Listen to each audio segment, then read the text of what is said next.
Yung pong kinuha mo ng tubig, hindi po ako nakarating. Tapos po, kagabi ay message ko. Nakarating na po ngayon at maaga po kami may ginawa. Pero sinabi ko sa'yo, babalik yan. Nawala ang ginawa ko, pero babalik. Bumalik nga ako.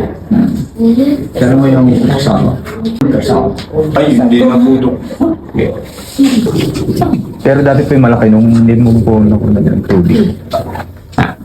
Yung pong una pa. Lalaki po yun. Hindi pa sinabi ko naman sa'yo. Takesang ka? Oo po.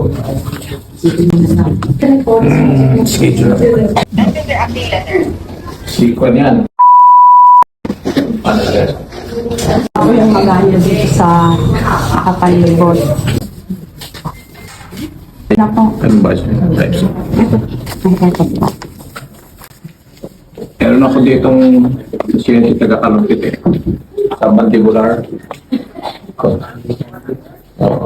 Kapunta ko dyan, ano?